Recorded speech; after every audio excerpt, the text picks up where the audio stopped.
袁丞相，这个女人为何会出现在李家呀？我们李家可不招待这种不知羞耻的客人。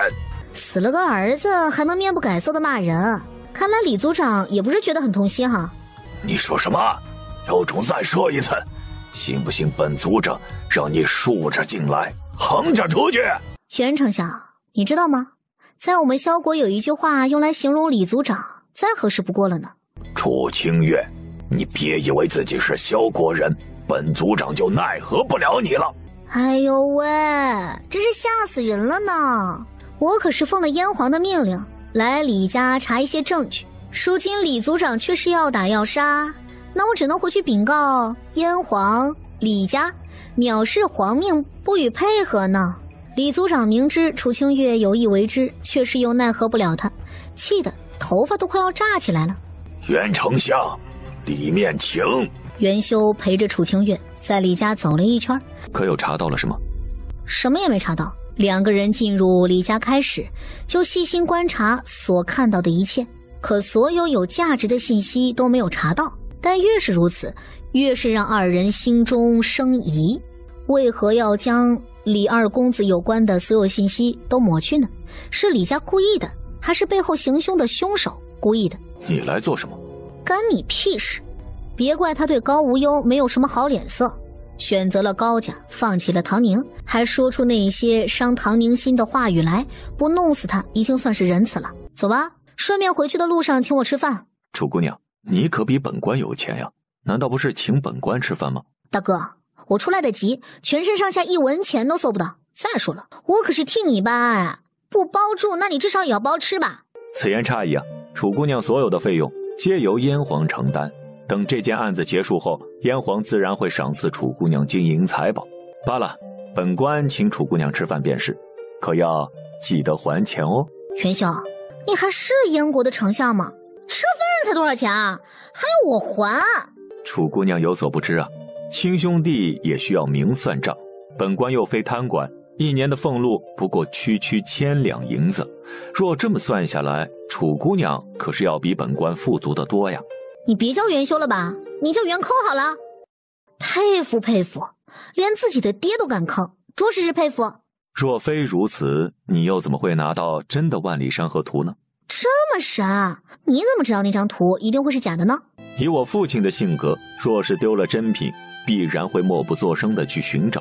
但袁家几乎动用了全部的人力去找丢失的宝物，那只能说明2件事情。第一件，丢的绝非真品。第二件，袁大庆是要做戏给某些人看，让有心人知晓万里山河图被盗走了，从而让觊觎袁家万里山河图的人转移视线，一切水到渠成，都是计中计。可袁大庆万万没有想到，楚清月的出现破坏了所有的计划，让他所设计的一切付诸东流。我父亲在得知你手中有真宝贝的时候，眼中的神情一定是万千变化。还好，也没你说的那么夸张啦。怎么和元修聊到这么晚呢？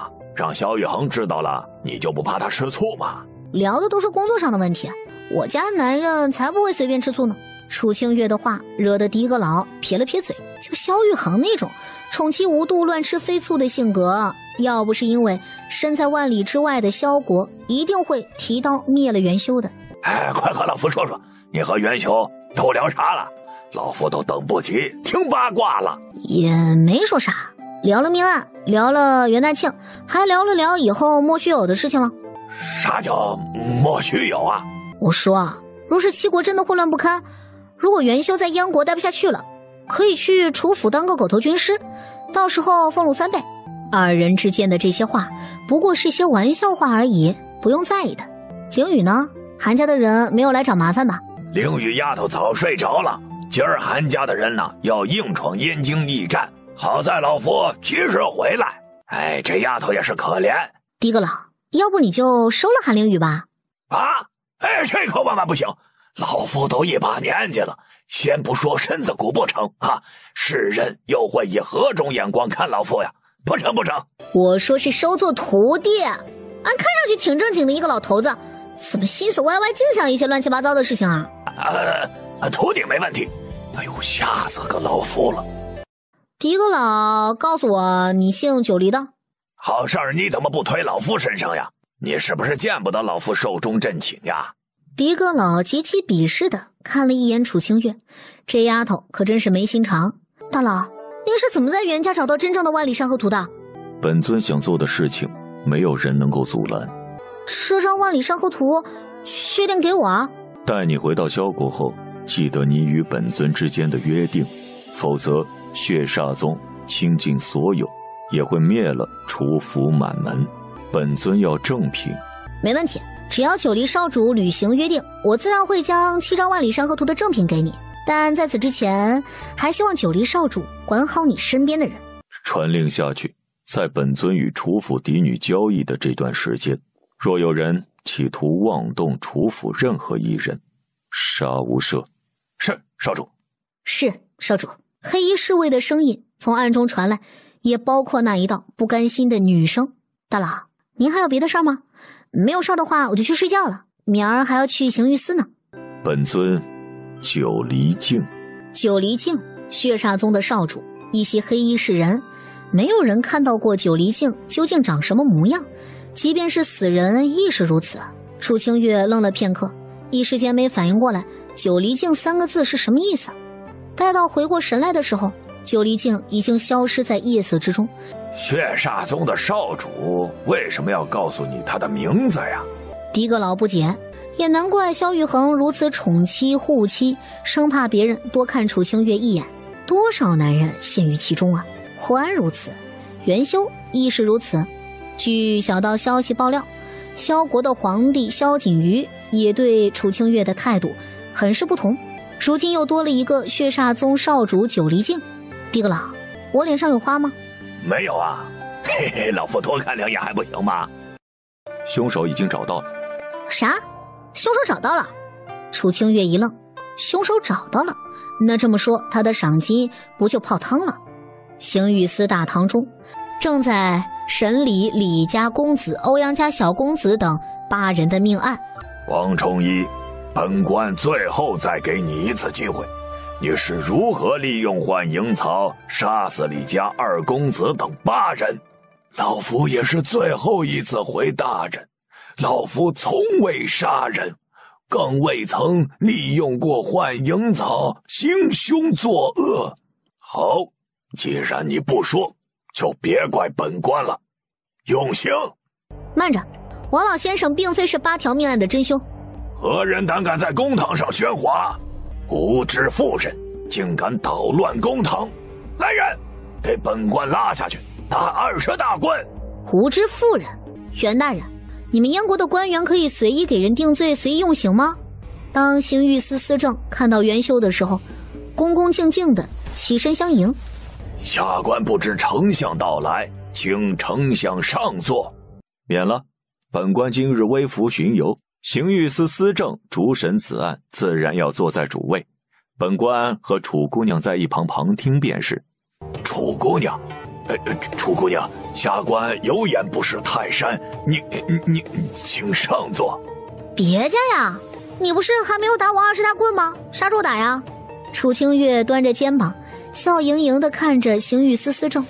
司正一脸狗腿谄媚地笑着，连连责备着自己识人不清，句句话都是赔礼道歉的。啊，行了，司正大人还是先审案子吧，我和袁大人在一旁听着就是了。袁大人，楚姑娘，2位请坐。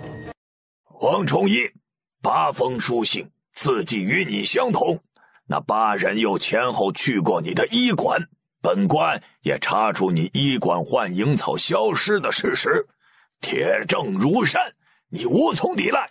但楚姑娘既然说你并非凶手，本官愿意给你辩白的机会。刚才还要对王崇一用刑的司正瞬间转变了说辞，这弯转的让人猝不及防。刑狱司大堂上，面对着刑狱司司正列举出来的几条铁证，王崇一表示一概不知啊。单说王崇一身为医馆的老医师，与8个人之间有何过节呀？最为重要的一点，据卷宗补充的信息来看，8个人的死亡时间正是他在花兰巷与韩家庶女发生争执的那段时间。王老医师可是在那段时间的前后给他诊治了伤口的。从花兰巷到一堂，再从一堂到抛尸地点护城河，没有3个时辰那是走不到的。况且还是一个年迈的老者，要如何做到这些事儿？明摆着是有人故意放出迷幻阵，让众人的目光都聚集在王冲一的身上，为凶手开脱。就连刑狱司司正也在听到王冲一的辩白之后，也对案件有了种种疑点，命人将王冲一先行关押到牢狱之中。袁丞相，楚姑娘，不知2位可知杀了8条人命的真凶所为何人？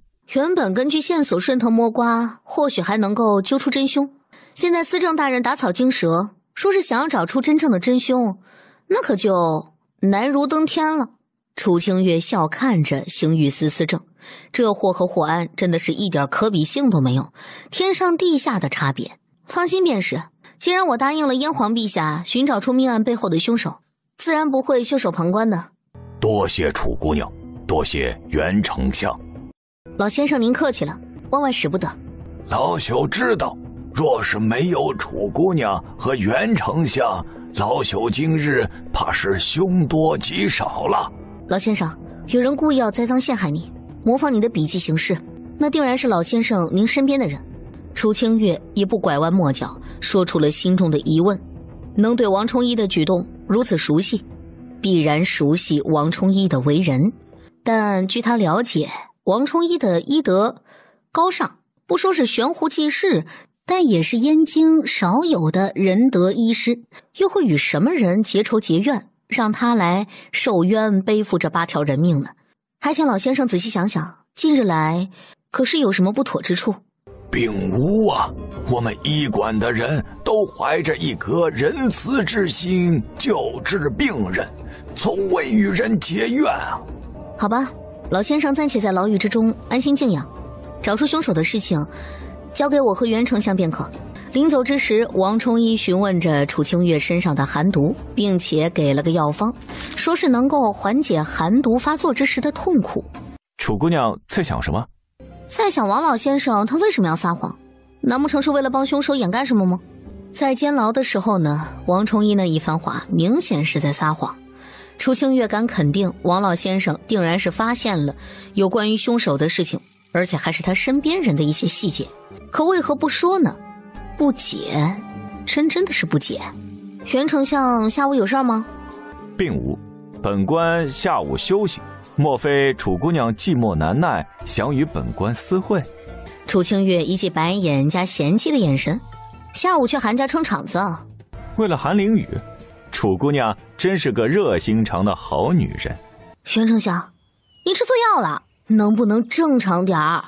知道的自然明了，元修是燕国的丞相，不知道的还以为这货是勾栏院的头牌。你啥时候把袁家的万里山河图偷来了？这么一说，你手中不就有7张万里山河图了吗？哎，你这话说的，什么叫我偷来的？是血煞宗的少宗主偷来的，顺手给我了罢了。你还有什么事儿没跟我说的？那可是血煞宗的少主哎！别惊讶，我和血煞宗少主之间呢，也仅仅是交易的关系而已。万里山河图在我手中，而且还有血煞宗的人护着，相对来说安全的很啊。楚清月说出了自己的计划，等他回到萧国边境之时，便会将7张万里山河图全部都临摹出几份来，交给袁家和唐家。但这一切都是要在极为隐秘之下进行，否则将给袁家、唐门、高家带来灭顶之灾。我的个乖乖，楚伯伯到底是什么人啊？怎么会聚集了那么多的万里山河图啊？他爹呀，他爹就是个表里不一的恶人。别看平日里呀慈眉善目，老好人一个，实则一肚子坏水。一提起楚天雄，狄个老的话匣子就打开了，恨不得把楚天雄祖宗18代都骂上一个遍。哎，好了，关于万里山河图的事情就到此为止了。到时候你们派一个亲信跟我去萧国便是。哟呵，这谁呀？这不是被3王爷退了婚的韩凌雨吗？不在燕京驿站躲着，怎么有胆回韩家了？既然你回来了，就别想活着离开。来人，把这个贱人给本小姐抓起来，押到暗房去。是，二小姐。2名下人上前来，一左一右的架着韩凌雨，那举动就像是拎着小鸡仔儿一样。只听砰砰的2道声响，韩家的下人应声倒地，叽叽喳喳的，不知道还以为是谁家母鸡下蛋呢。聒噪！高四爷、高家四爷、狄阁老、萧国的楚清月、唐门少主袁丞相，今天到底是什么日子呀？不知老师到来，学生有失远迎。老夫也只是陪着清月丫头随意走走罢了。不过小孩啊，老师，学生在，还记得老夫教导你的那些话吗？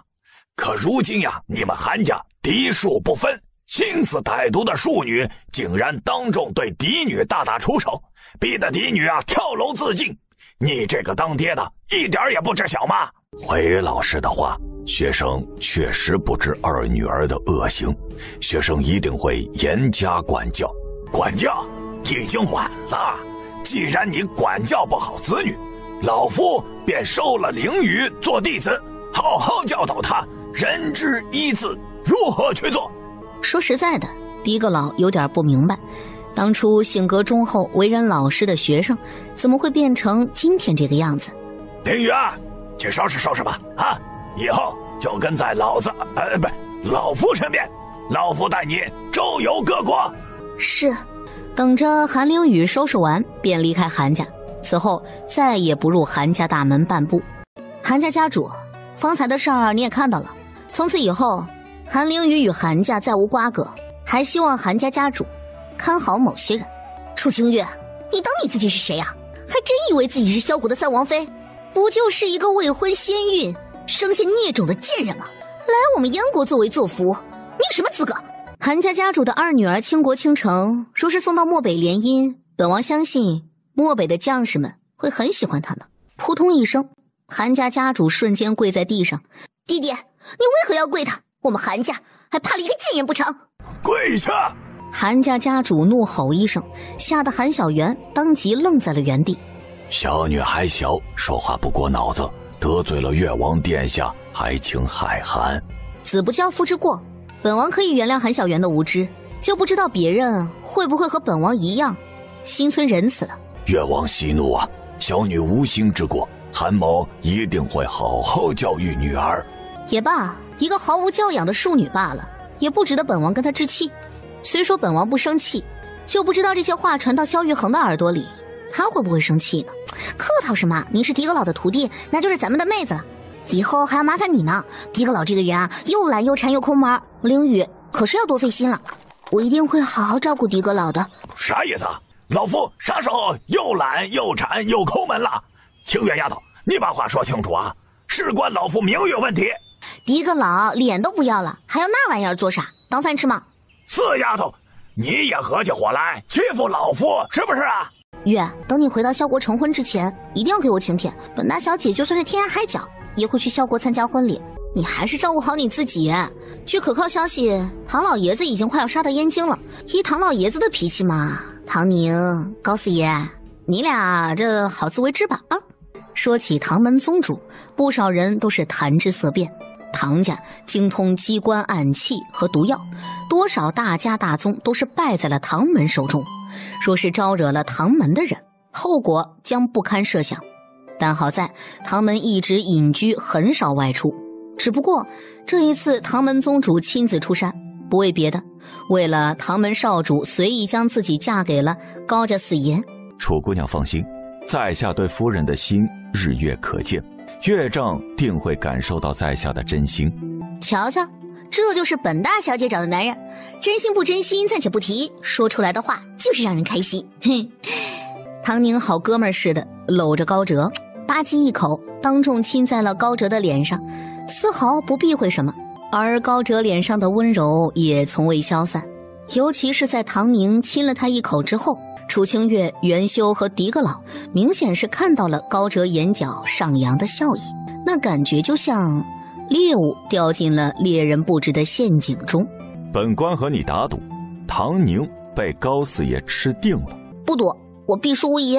高家四爷高哲心思城府深不可测，而且和唐宁从认识到成婚也仅仅1天的时间，直至现在相处的时间也不过是数日而已。可是看着二人之间的举动，唐宁将高哲当成了兄弟，高哲却并非如此。罢了，反正唐老爷子也快到了，到时候二人如何，一切自有定数。怎么中的毒啊？谁来看过王老先生吗？回主姑娘的话，昨晚上之后，王崇义的徒弟来看过他。就算是掘地三尺，也要将王老先生的徒弟找出来。元修下令全城搜捕，一定要抓到王崇义的徒弟齐瑞。义师，王老先生如何呀？已无生命大碍，但王老先生年事已高，再加上这毒啊，已经遍布全身上下的血脉，入了心脏，怕是活不了多久了。躺在床上脸色煞白的老者，进气儿多出气儿少，直至夜晚之时，昏迷不醒的王崇义醒了过来。楚姑娘，你去拿一副纸笔，将我说的话记下来。老先生，你想说什么？楚姑娘身体里面的寒毒十分复杂，若是老夫没有猜错的话，楚姑娘的寒毒应该是从男人的身体渡入到自己的体内。老夫曾经游走七国，见过诸多奇花异草，也见过与楚姑娘中过一样寒毒的男子，只是解毒的方法太过奇特，老夫也只能记下半数药草。王崇义与楚清月说着一些药草，那些都是最为名贵的药草，可遇而不可求。除了12味药草之外，还需要7国之外远在东海的龙珠。龙珠其实就是一种紫色的珍珠，生长在东海的深处，只是被人美化成了龙珠。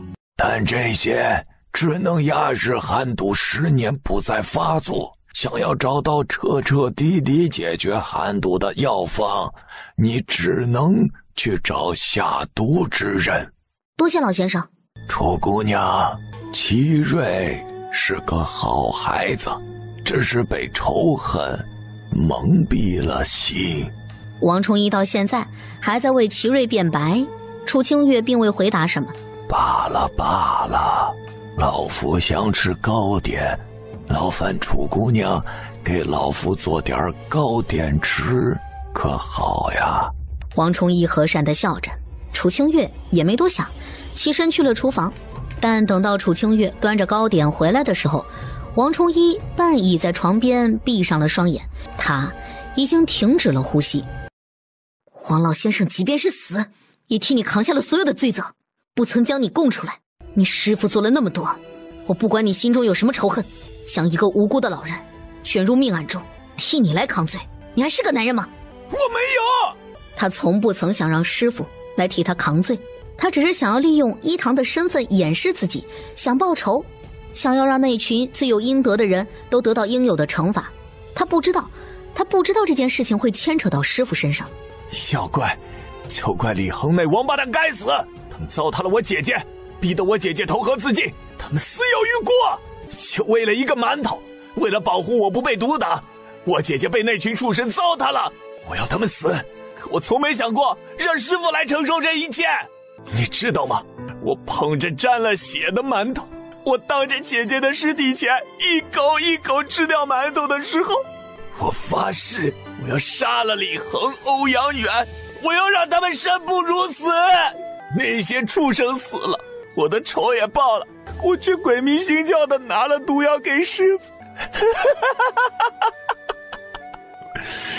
我拿了毒药给师父。在众人嫌弃他的时候，只有师父愿意对他好，给他吃，给他喝，照顾着他成长。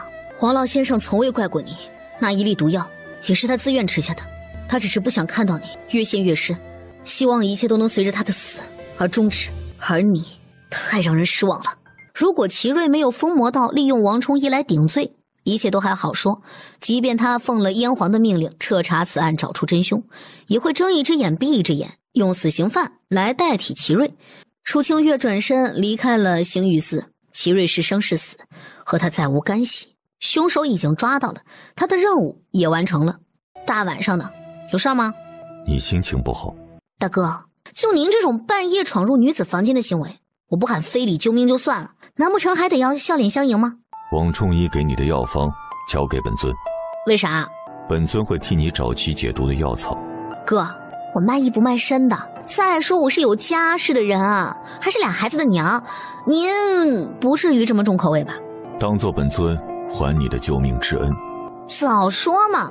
哈，我还以为你对我有啥不轨的企图呢，吓我一跳。吐出一口气，楚清月将药方翻找出来，交给了九黎镜。记着哈，东海龙珠一定要最大个儿的那种紫色珍珠，那样药效才足。还有雪莲草，一定要用最新鲜的雪莲草，而且还要保护好根茎叶子，万不可破坏了。聒噪。黑色的身影一闪，九黎镜如来时之势，去时也是无影无踪，一点儿也不可爱，玩笑都开不得。起来了，元修让我转告你，说他已经妥善安排了王崇义的后事。王崇义的尸体送回到了一堂，并且风光下葬。齐瑞昨晚上在狱中自尽，临死前交代了一切的罪行，并且还牵扯出了李家的一些肮脏龌龊的事情。好了好了，赶紧吃饭。凌雨做的小粥味道鲜美，尝一尝。韩家被灭门了。迪格老，您可是号称七国百晓生的人，至于明知故问吗？韩家为何会被灭门啊？这个吧，老夫也不是很清楚，有两种说法。关于韩家被灭门，一种说法是韩家树敌太多，而且韩家好似还得到了什么宝贝，这才招致灾祸的。二来呢，是血煞宗的人杀了韩家满门。血煞宗？那血煞宗和韩家有什么仇怨吗？因为你呀。我？哎呀，无论怎么说，韩家现在除了剩下的三瓜俩枣的不成器之人之外，从韩家族长到韩家养的狗都被诛杀。烤鸭带了吗？哎呀，我给忘了。老夫就知道你个死丫头心里没我的存在。哎呀，好啦，大不了晚上做好吃的，蒸饺还是煎饺？饺子就不用了，弄碗面条吧。你现在有伤在身，别太操劳了。多谢迪格老关心，小女不胜感动啊。凌雨丫头呀，你要知道，韩家有现在的结局，完全是他们咎由自取。但凡韩家与人为善，也不会遭到灭门之灾呀。凌雨这丫头心地善良，是韩家独树一帜的存在，也多亏了没有被韩家的风气所沾染，才能让她收到这般聪慧的徒弟。趁热吃吧，啊，凉了就不好吃了。谢谢师傅。12味草药，除了龙珠之外，其余都在这里。好速度啊！王崇一留下来的药方中，12味草药可都是可遇而不可求的仙草。没想到黑衣大佬竟然在短短几日的时间就能够全部找齐。等你回到萧国，将7张正版万里山河图交给本尊之后，本尊自然会将东海龙珠交给你。大佬，问件事情啊，那个韩家的事情是血煞宗所为吗？有人花高价雇佣血煞宗杀手灭了韩家。啊，明了，感情还真是血煞宗的手笔。而且你现在是血煞宗的合伙人，韩家对你不敬，便是对血煞宗不敬。大佬还有事吗？哈哈，没事儿，我能睡觉了吗？伤势如何？没事，都是小伤，我和袁叔闹着玩呢。大佬，您可别对袁家下手啊，至少在现在这个阶段不能对袁家下手。况且他和袁家无冤无仇的，日后更是需要袁家的帮助。这大佬可别和灭了韩家一样，把袁家也给灭了。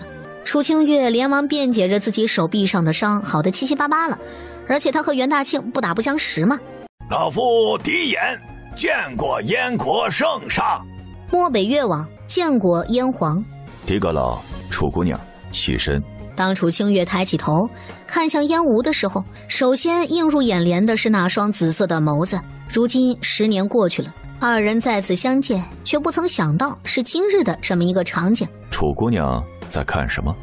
回燕皇的话，民女在看到燕皇之时，想起了诸多往事而已。是吗？朕再次见到楚姑娘的时候，也记起了诸多往事。10年未见，楚姑娘长大了。10年前还是一个性格暴躁的小丫头，10年后却是名动萧国的楚府嫡女，着实有趣啊。紫眸中的一抹笑意越发的浓烈。燕无对楚清月的记忆只停留在10年前，即便听说了这些年他在萧国的一些所作所为，都不比亲眼所见的这一切。10年未见，陛下也老了。百官之首的元修忍不住笑了出来。千算万算，他没想到楚清月会说燕皇老了。燕皇如今才20有6，算一算，与萧国3王爷同龄。楚清月却是用了一个老字。楚姑娘此言差矣，我国君主正值盛年，若是说老，那萧国3王爷不也如此吗？原来您就是鼎鼎有名的奥特曼将军啊！久仰大名，闻名不如见面啊！幸会幸会啊！知道本将军的威名就好。作为萧国的使节，楚姑娘，你应该知道自己的身份，莫要仗着萧玉衡的宠爱，在我们燕国胡言乱语。本王都被萧玉衡宠出毛病来了。那奥将军若是看不惯的话呢，不如去萧国找萧玉衡说道说道。还有，本王与燕皇陛下是旧相识，可和诸位大臣们非亲非故，咱们之间说话还是客气一些为好啊。话里话外，楚清月表明了一个态度，你要是和和气气，他也就给你好脸色看；你若是存心找事儿，抱歉了，不对到你连亲妈都不认识，他就不叫楚清月了。楚姑娘，奥将军是武将出身，说话可能直泪腺。袁丞相这么说，本王也给袁丞相个面子。转过身，不再理会欠骂的奥特曼，楚清月双手奉上玉佩，道明了此行的目的。燕皇陛下，当年的10年之约，本王还小，只知道这玉佩值钱。而如今，本王已经是2个孩子的母亲，亦是萧国3王爷未过门的妻子，这玉佩便送还给燕皇陛下。说着，楚清月将玉佩转交给元修，元修将玉佩送到了燕无手中。玉佩赠佳人嘛，本王相信拥有玉佩的女子必然是燕国最为聪慧贤良的女子。燕无握着玉佩，大手一挥，又将玉佩扔到了楚清月的手中。玉佩已经无用，但还值一些钱，就当做楚姑娘破案的赏赐吧。啊哈，多谢陛下慷慨。为了欢迎萧国使节的到来，朕备下了宴席，楚姑娘请。燕无这货也太会算计了，楚清月是万万没想到，绕来绕去，他还是被燕无给算计进去了。哎，行了，想开点，不就是银子的事儿吗？你现在也不穷。什么时候谈联盟的事儿啊？老夫怎么知道呀？2国联盟牵扯众多，需要燕国最为核心的官员方能够参加。白日的宴会只是欢迎楚清月的娱乐节目而已。本将军乃燕国7大将军之一的霍相正气，听闻楚姑娘乃萧国巾帼女英雄，心中甚是敬佩。哈哈哈，客套了。霍将军的事迹呢，本王也是有所耳闻，也甚是敬佩。原来此人就是霍相正气，他爹就是霍退昌喽。楚姑娘，听闻萧国女子能歌善舞，咱们一群大老爷们呀，早就希望有萧国的女子能献上一首，不知楚姑娘可否圆了本将军这个愿望呢？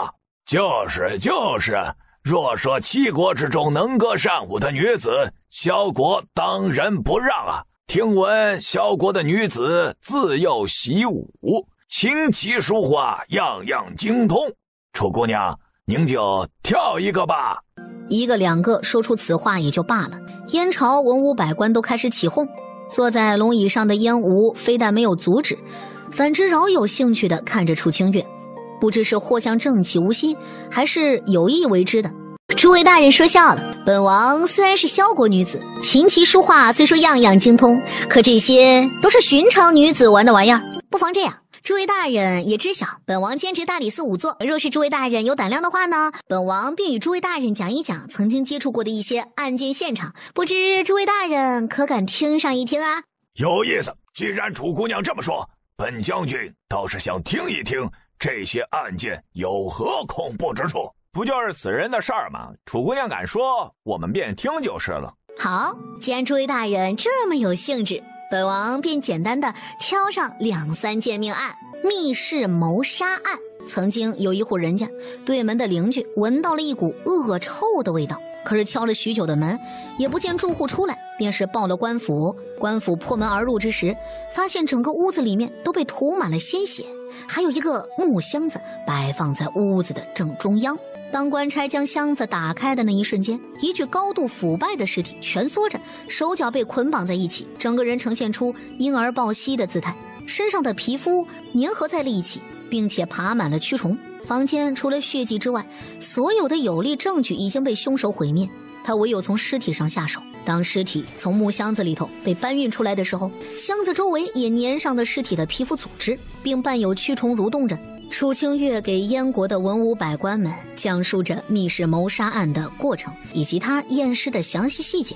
这是一件密室谋杀案，也是他作为法医第一件接触的案子。师傅说过，想要掌握信息，就要从尸体身上寻找。尽管当时的他已经做好了十足的心理准备，可完成解剖尸体的工作后，他几乎2天没有吃下去饭，闭上眼睛就会想起案发现场的惨状。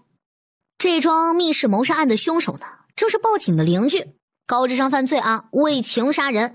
接下来呢，我们再说一说这第2件案子，藏尸肢解案。还不等燕国文武百官们消化完第1个案子，楚清月又开始讲起了第2个案子，并且用极为应景的描述方式，给众人高度还原了案发现场尸体的各种状态。楚清月呀，楚清月，伤敌1000，自损800呀！老夫都快被你描述的场景恶心吐了。好了，第2个案件呢到此结束，咱们再来说说第3个案件啊。这第3个案件呢可是相当有意思啦，而且比前2个案件还要重口，保证诸位大人听到之后食欲大振呐。楚姑娘果然是女中豪杰，本将军佩服。那些个案件不要再讲了。霍向正气不打算听，可楚清月打算说呀，也不管在座的文武百官们想不想要继续听下去。楚清月又开始说起了第3个重口的案件。至于如何重口嘛，第1个密室谋杀和第2个肢解案与他现在正在讲述的第3个案件截然不同。看着燕国大臣们既要顾全身份，又要隐忍着的呕吐的冲动，楚清月心里这个舒爽。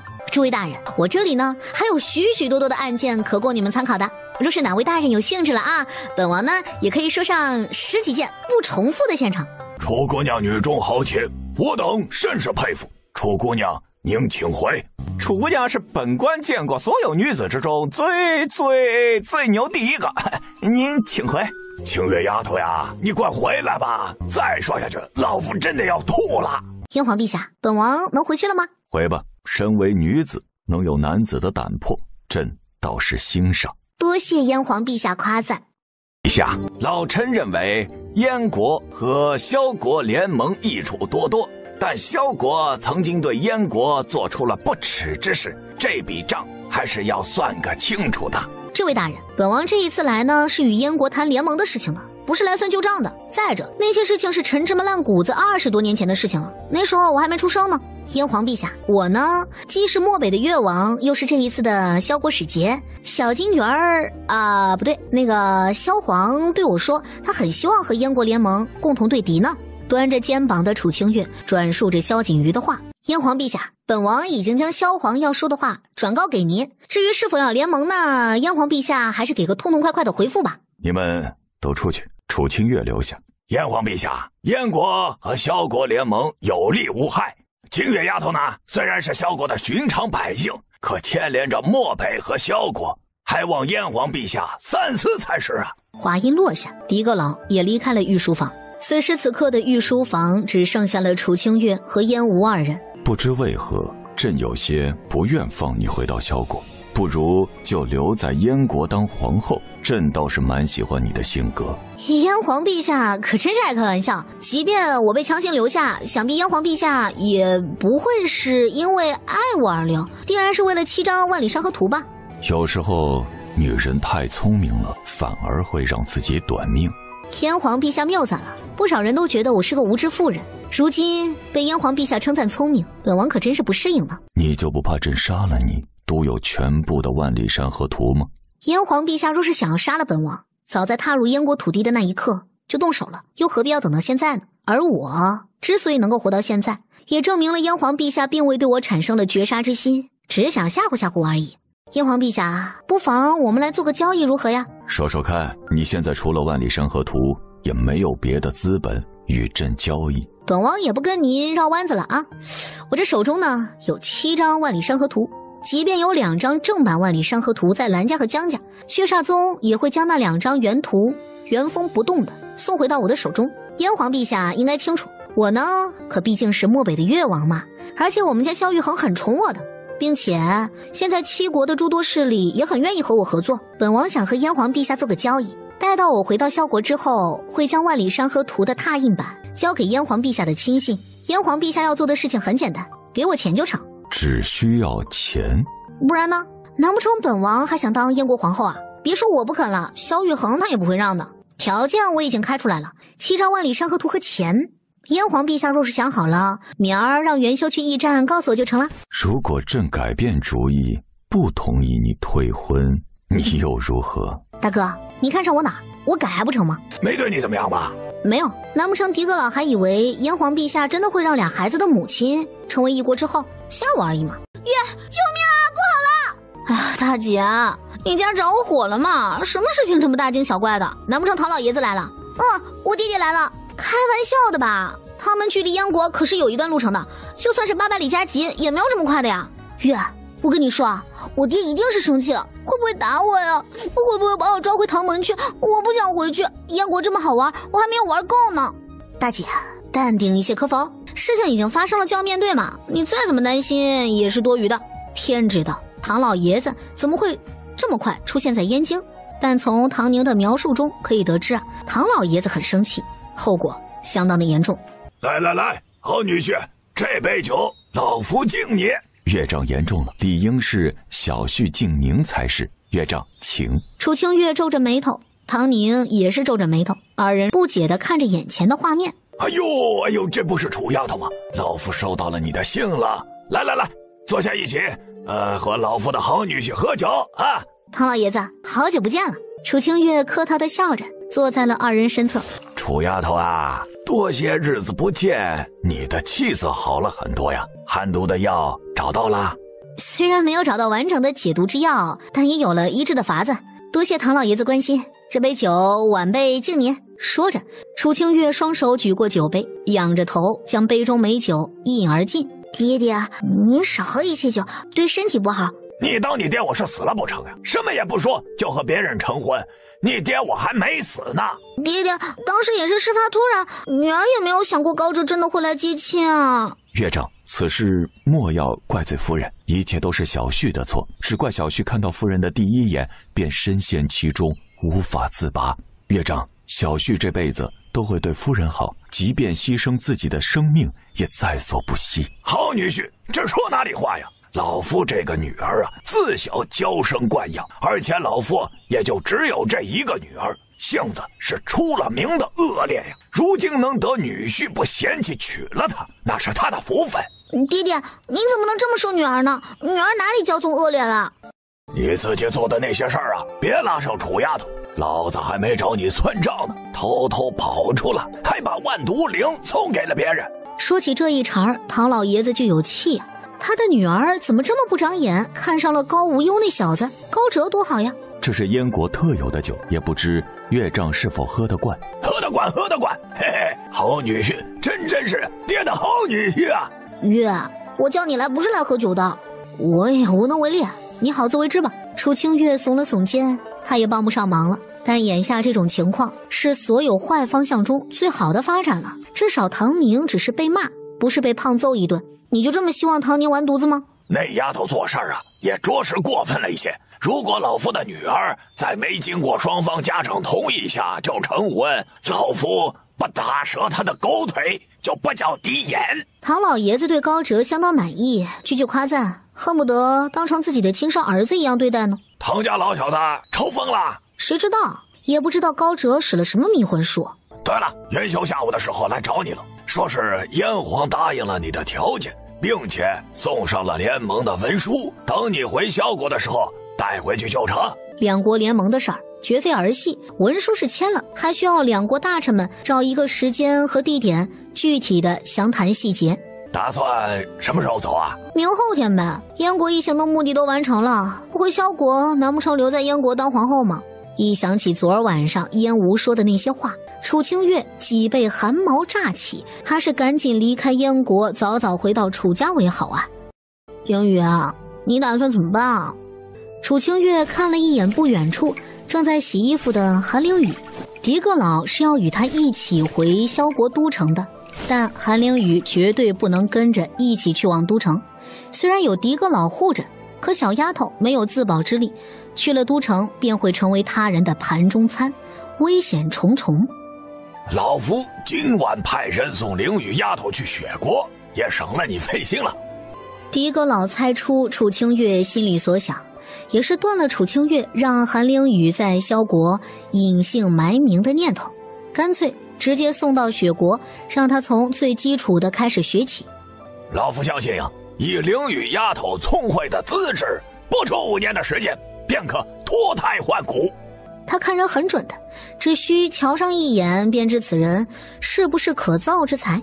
凌雨丫头心思缜密，心地又善良，只是生错在了韩家，没有得到应有的教育。那就好，狄阁老既然安排好了，我也不用费心了。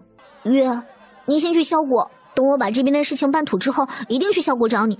到时候谁敢欺负你，本少主毒得他祖坟都冒青烟。好，你一定要好好牢记一件事情啊，既然已经成婚了，万事不可再鲁莽。高哲，记住你答应我的事情啊。自然，三王妃放心便是，在下定会好好的护着夫人。楚丫头，回去给你爹带个好啊，有时间老夫去找你爹喝酒。我不敢想象七国步入末法时代之时会变成什么样子。眼下的七国的和谐只是表面现象，如履薄冰，一触即碎。若真的到了那一天，七国都会进入混乱的时代，谁也不知道这一天多久到来，20年、10年、5年，还是明天？谁知道呢？其实老夫也一直在思考这个问题。现在人人都想得到万里山河图，七国会不会因为万里山河图这个导火索提前进入混乱啊？天下大事，分久必合，合久必分，没有什么是一成不变的。万里山河图是人们心中贪念的具象化的东西。说是真的到了那一天，就算是因为一只小小的蚂蚁，都会引起几国交战。从燕国都城出发，前往萧国边境城市，越往北走，天就越发的冷了起来。漫长的10几日路程，在跨过草原后，车队终于到达了另一处的边境。回狄阁老，回楚姑娘，前方大雪封山，我们只能绕路来到了丰都了。离开萧国的时候还未进入深秋，如今已经是隆冬寒日了。楚姑娘，三王爷正在赶来的路上。知道了，这个笨蛋，下这么大的雪还敢来边境接他。上凌雨去雪国，这一路安全吗？放心吧。再说那丫头想要成长的话，总不能躲在别人的羽翼下吧。而且老夫相信那丫头呀，比咱们看上去的都要坚强。对了，你吃药了吗？吃了，九离镜先后给了我几粒丹药，还挺管用的。夜色深沉，狗日的萧玉衡，老娘要不是为了你，哪里会落得这般田地啊？夫人的恩情，本王生生世世都记在心中。萧玉衡，你怎么这么快就来了？边境距离丰都可是有段距离的，而且还是暴风雪肆虐的天，萧玉衡怎么会？因为本王想见到夫人，不想耽搁一丝一毫的时间，迫不及待的想要见到夫人。一别数月，再次见到楚清月，萧玉衡紧紧地拥着爱人入怀，感受着那最为真实的触感。这么久不见了，想不想我呀？想，无时无刻都在想着夫人。你瘦了。离开了夫人，本王夜不能寐，每一口食物都形同嚼蜡。嘿，好了好了，我这不是回来了吗？到时候给你做好吃的，保证把你给养得白白胖胖的。你们俩打算怎么应对萧皇啊？平南王还好说，他接收到了一些消息，说是平南王身患重病，而且群医束手无策，将命不久矣。这应该和血煞宗脱离不了干系吧？估摸着也是因为和楚清月合作的关系，血煞宗不屑再理会平南王，并且给平南王下了毒。此时的平南王已经是成不了气候了，威胁不到楚府。可萧国皇室那边的情况不得不让人担忧啊。萧景瑜那边我早就已经想好了，等到回到萧国之后呢，你们2个都不用出手。在燕国的时候，他就将回到萧国之后所要面对的可能发生的情况想了应对之策，不说100%，至少70%有效。当他踏入萧国都城境内，一定会被萧景瑜以各种各样花里胡哨的借口请入皇宫。这一切和万里山河图是脱不了干系了。他恨不得把万里山河图给出来，而且他也需要将燕皇的意思好好的传达给萧景瑜。换句话来说呢，不怕萧景瑜不找他麻烦，就怕萧景瑜按兵不动。我倒担心萧国目前的情况，平南王废了，那萧景瑜他不是不相信萧玉衡的实力，只是原本3者权衡的局面一旦被打破，那萧景瑜和萧玉衡之间的斗争必然会越发的激烈。夫人是在担心本王不敌萧景瑜吗？这倒不是啊，他是担心一旦平衡的局面被打破了，很多想象不到的麻烦会接踵而至，至少现在的楚府没有准备好迎接更大的灾难。或许他可以让平南王死得慢一些。嘿嘿，我有个计划。楚清月笑得发贼，看得狄阁老满眼的嫌弃。一旦这个死丫头露出这种表情来，就代表着某个人要遭殃了。时隔多日不见，楚姑娘丰润了不少啊。多谢陛下关心，本王在燕国吃得好，喝得好，玩得好，自然会丰润一些了。联盟的事情谈得如何了？回陛下，燕皇已经写了书信，相信陛下已经收到了。燕皇答应了联盟，但是其中的细节还需要2国的重臣们来商议。陛下，楚清月也不跟他绕弯子，直接道出了自己手中有7张万里山河图这件事儿。萧景瑜没有太多的表现，似乎早知道楚清月会说一样，我会将7张万里山河图奉上，但事先说明一下，7张图全部都是拓印版，正版在血煞宗的手中。楚清月告知萧景瑜，虽然7张万里山河图是拓印版，却是和原版图一模一样，并且更加清晰，而且还没有原版图的特殊味道。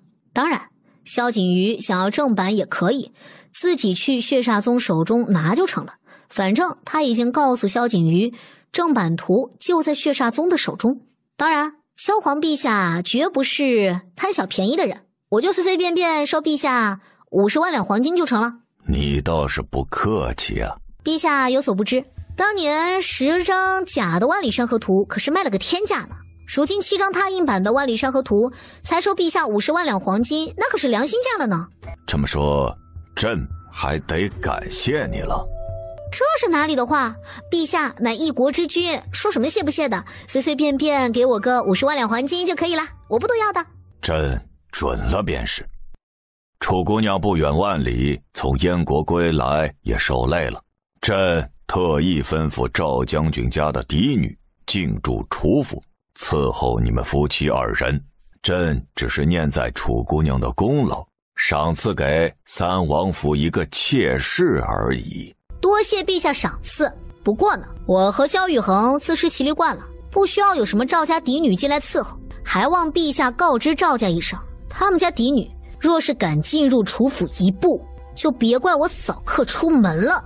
哦，是吗？在你们回来之前，朕已经下旨了，相信此时此刻赵家嫡女已经前往楚府。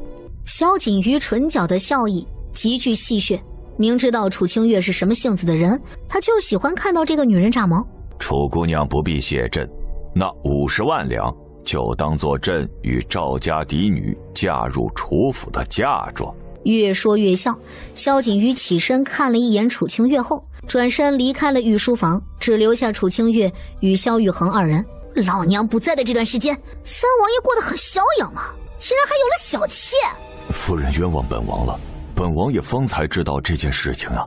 他真的不知道萧景瑜会摆出这么一招来，但看夫人吃醋的样子，心中很是欢喜。真的？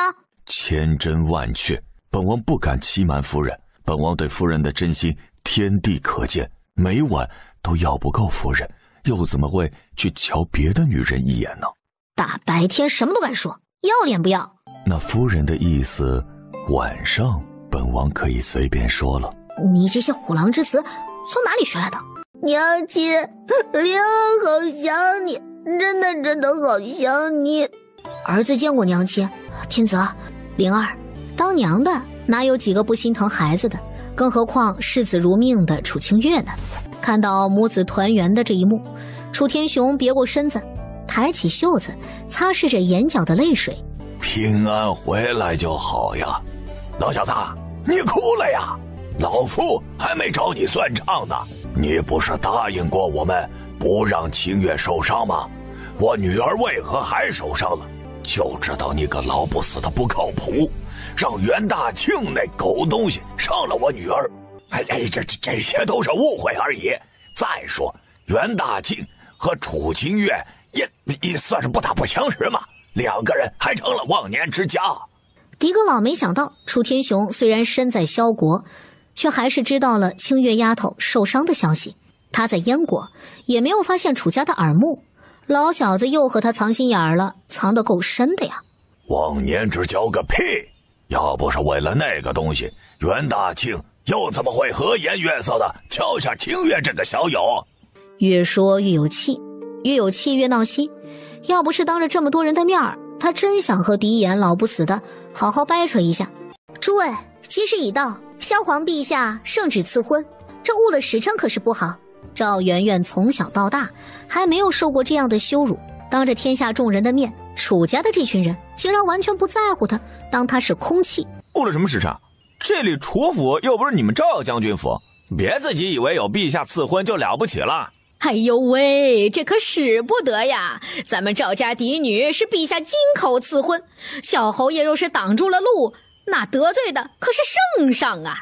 啪的一声，没等喜婆再次开口说话，刘宇安一巴掌打得喜婆连连后退数十步，整个人眼前一片黑，好久之后才回过神来。你再开口说一句，信不信小爷把你家祖坟都给刨了？萧玉衡，给你个机会，想不想娶赵媛媛呢？本王今生今世，生生世世要娶的人，我有夫人一个。楚清月，你应该知道你自己的身份，即便你未婚先孕，与三王爷生了2个孩子，但你终究是一个没有名分之人。而我是皇帝金口赐婚，又是赵将军府的嫡女，身份自然不是你可以比拟的。赵媛媛，放你娘的屁！信不信小爷现在就抽死你啊！大姐，他以为自己是个什么东西啊，竟然和你相比。你是漠北的越王，是三王爷未婚妻，更是我刘宇安的大姐。一个无名无分的小小嫡女，竟然敢这么对你说话，真当自己是个宝贝疙瘩了不成？那这么说，老娘还要敬你为上宾了。楚清月，你若是识相，就离开三王爷，念在你为三王爷生育了2个孩子的份上，他们可以留下来，而你要永永远远的消失，否则别怪我不客气。赵家嫡女赵媛媛，我若是你的话，现在若是转身离开呢，你们赵家完全可以平安的。楚清月，你在威胁我？即便你给三王爷生了2个孩子，可是名不正言不顺的，我才是陛下金口赐婚的三王妃，你有什么资格对我说这些话？唉，说真的，你这样的反派可真是让人倒胃口。夫人，楚清月知道萧玉衡要说什么，但这事儿还真不能让萧玉衡插手。萧景瑜那个狗东西，明摆着是给楚府给萧玉衡找麻烦，再者给他添堵。如果萧玉衡插手的话，就不单单是眼前所看到的这么简单了。这事儿交给我便是了，你安心。好，本王相信夫人。楚清月，我要挑战你，你敢不敢接受？我这个人懒，能坐着解决的事情呢，绝对不会站着解决。原本我是不想理会你这种无聊的挑战的。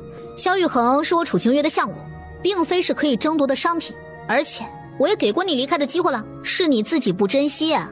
一步一步，楚清月走到赵媛媛面前。你在看什么？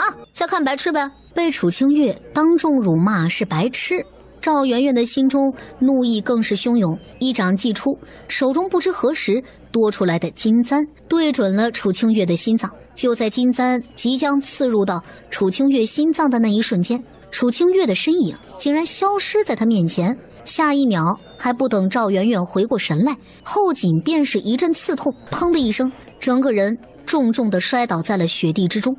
赵媛媛当着这么多人的面前耍阴招，赵将军就是这么教你的吗？赵将军是萧国的护国大将军，女儿却是做出了这种事情。来人！是三王妃。虽说赵家嫡女是陛下御赐的婚姻，但我身为三王府未来的正妃，对赵家嫡女甚是不满，就替我夫君回了陛下和赵将军吧。此女羞辱本王在先，又对本王下毒手，但念在是圣上谕旨赐婚的份上，便饶了她一命。若有下次，格杀勿论。夜色弥漫在天地之间。第一杯酒，女儿敬爹爹，这段时间辛苦爹爹了。说着，楚清月端起酒杯，将杯中美酒一饮而尽，接着又斟满了酒杯。第二杯酒，我敬狄阁老，多谢狄阁老燕国一行的照顾。仰头，第二杯美酒一饮而尽。楚清月感激着在场的每一个人，多谢狄阁老在燕国护着夫人，这杯酒本王理应敬您。三王爷客气了，老夫是当清月丫头为自己的亲闺女，哪有做爹的不保护闺女的？楚府书房这7章就是全部的万里山河图正版了。大姐，全都是正版？不是有2张图被兰家和江家买去了吗？有2张万里山河图确实在兰家和江家手中。点着头，楚清月拿着其中2张万里山河图，就是被兰之年和江源买走的图，但此时此刻重新回到了他的手中。兰家和江家怎么说也是10大家族财富和武力的象征，多一个朋友总比多一个敌人的好。为了安抚2家被盗走了万里山河图的愤怒情绪，他已经让血煞宗的人留下了一封他所写的书信，相信不久之后兰家和江家就会再次来到萧国都城的。血煞宗又帮我暂时借回来了。你不冷吗？楚清月知道自己的身子冷得和一块冰一样，因为寒毒的关系，血液在经过心脏的时候，心脏也一阵阵的抽动。夫人，是本王连累的你受苦啊。说是可以，萧玉衡愿意用10倍、100倍、1000倍的痛苦来换取楚清月身上的寒毒之苦。5年之前的相遇，既是2个人人生的交叉点，也是楚清月折磨的起点。既然知道让我受苦，那以后就要加倍对我好，要容忍我的脾气，不许吼我，还要容忍我败家。好，夫人只需要倾国倾城、倾家荡产便是。夫人，嫁给本王可好？若你不想嫁给本王，本王入赘也是可以的。你可是堂堂萧国3王爷，一人之下万人之上，入赘有何不可？夫人是觉得本王耐力不持久，还是觉得本王长得不够俊美？3王爷你活儿好人又帅，小女子怎么敢嫌弃你呢？就不能和这货聊天？20好几岁马上奔3的人了，一点儿也不要脸。我是在想，要成婚也要等到明年啊，等明年所有的事儿都安定下来，我再加入3王府，还是你入赘楚府再商量也不迟啊。今年的事儿一件接着一件，几乎没有闲暇的时间。被抱在萧玉衡怀中的楚清月打了个哈欠，身子也没有方才那么冷了。不知不觉间，困意袭来，便是睡了过去。昨日后半夜，有人来报官，死者呈现出跪拜的姿势，死于画像前。尸体双膝跪在画卷前面，双手合十，闭着双眼，似乎是在诚心的祈祷着什么，希望画像能够满足他一样。楚清月走上前，观察着尸体的细节。从外表上来看，尸体没有什么明显的外伤。有人破坏过案发现场吗？来来回回进进出出不少人，最怕的就是破坏现场。一旦案发现场被人破坏，将会损失很多有利的证据。从昨晚开始，大理寺的侍卫便守在这儿，除了我们的人，没有其他人出入此地。死者男性，年龄在34到38岁之间。初步检测，死者没有明显外伤，尸体僵硬，尸斑扩散。初步判断，死者死于昨天的后半夜。没有明显外伤，案发现场又没有人进来过，难不成是自杀？从4周来判断，死者应该是一个虔诚的信徒，更不会自杀了。按照他们的说法，即便是你生前做尽了好事，但自杀还是要下地狱的。再者，还有重要的一点可以证明死者不是死于自杀：桌子上的茶杯。死者生前饮用的茶是相当之名贵，没有几千两白银是买不来一块茶砖的，而且茶中加入了一些滋补的药材。虽然他并不太理解为什么要在茶中加入各种名贵的草药，但想着补身体的人又怎么会自杀呢？没有明显外伤，内脏也是完好无损的，又是密室杀人，这桩案子有意思。楚姑娘，那这个人是怎么死的？难不成是被恶鬼索命吗？哪有什么恶鬼索命啊，无非就是凶手伪装的高明了一些，那些细小的证据逃过了我们的眼睛而已。楚清月，你能从这幅图中看到什么？霍安指着墙上挂着的仕女图，看到了诡异。画这幅画的画手一定不是一个寻常之人。怎么了？和这幅画有什么关系吗？在你没有回来之前，已经有2起同样的案件发生，死者或是跪拜，或是身体狰狞地躺在仕女图画像前。这已经是近2个月来的第3起相似案件了。霍安告诉楚清月，这3起命案现场都有这幅仕女图，同一张仕女图。第1起仕女图凶杀案的死者正是画了仕女图的画家，当时画家死状凄惨，整个人像是被拧成了麻花一样，死在了仕女图画像前。而且同样是密室杀人案，没有凶手闯入的任何信息。直到现在，这件案子还没有找出真正的杀人凶手。紧随其后的第7天，第2起命案发生，死者是收藏了仕女图的一个员外，被发现的时候，员外已经是气绝身亡，死状和现在的这具尸体的死状一模一样，虔诚跪拜在画像前。如今已经是关联仕女图发生的第3起凶杀案了，可别说是凶手了，就连死因也未知，有趣。另外2个案子的卷宗拿给我看看。在大理寺卷宗室，所有敏感的卷宗都放在大理寺，想要去看卷宗也就只能回到大理寺去看了。大理寺卷宗室内，楚清月将3起命案的卷宗摆放在桌子上，看着卷宗上记录的详细内容。第1个死者是画了仕女图的画家本人，死状十分恐怖。第2个死者是萧城的一个员外，在画家死后收藏了仕女图，没多久也挂了。第3个死者呢是做生意的商人，死在了自家的堂屋里。除了第1名死者死得太惨外，其余2名死者身上均无明显外伤，内脏也没有损坏，而且3名死者死亡现场都发现了仕女图。花，你相信鬼怪杀人吗？不信。本官相信，但凡凶杀案都是人为作祟，若是真有鬼怪，不及人心半分。胡安端来一杯热茶，放在了楚清月身侧，又拿来了一些杂七杂八的糕点。大理寺没什么好吃的，这些都是兄弟们买来的。哎呦喂，钢铁直男还知道买小零食啊，不容易啊。我们大理寺穷，比不上你们楚府。既然3起命案都是关于仕女图，那就从仕女图下手。可查了3起命案死者的人际关系吗？查了，3起命案中，员外和商人的关系较为复杂，画家的关系较为简单，周围接触的也只有寥寥数人。画家呢是一个小有名气之人，但是他脾气古怪，鲜少接触外人。每完成一幅画的时候，都会有商人上门来收购，然后将画拍卖出去之后，再将所得的抽成上门送给画家。能接触到画家的总共只有4个人，一个是收购画的商人，一个是画家的妻子，一个是画家的仆人，还有一个呢就是画家捡来的养子。胡安说着画家的人际关系，他已经命人调查了4个人，都没有杀人动机，更没有杀人的证据。而且命案发生之后，4个人已经离开了萧城。至于员外和商人，人际关系复杂，仇家也很多，想要彻查起来相对要难了一些。哦对了，这都几个月了，闵元那臭小子还没回来吗？你跟我来吧。霍安起身离开了大理寺的卷宗室，并且示意楚清月跟上他。跟在霍安身后，楚清月弯弯绕绕的来到了大理寺的一处房门前。霍安推门而入，楚清月也跟着他进入房间。闵元，怎么回事啊？是谁干的？师傅，你回来了。师傅，我没事儿，就是疼。能在死前见到师傅，徒儿死而无憾了。说什么胡话呢？有师傅在，就算是阎王爷站在我面前，师傅也能把你抢回来的。你要快一些好起来。好。一个好字，不知道是在安慰自己，还是在安慰楚清月。不多时，闵元在药效的作用下睡了过去。欢，闵元为什么会变成这个样子？你不用想着报仇的事儿，闵元已经报仇了。胡安叹了一口气，缓缓开口说着这段时间在闵元身上发生的事情。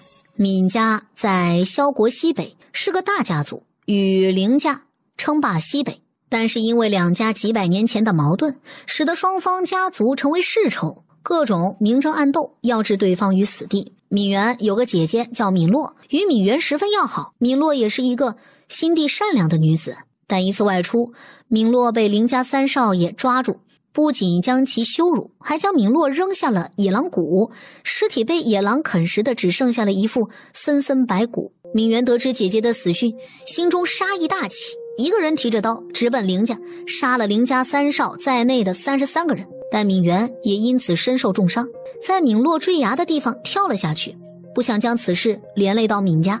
也是上天怜悯，路过的商人救下了奄奄一息的闵元，将其带到了萧国都城，送到了大理寺来。现在凌家张贴了高价悬赏，要拿闵元的人头，大理寺唯有将其隐藏在这里，方能保住闵元的性命。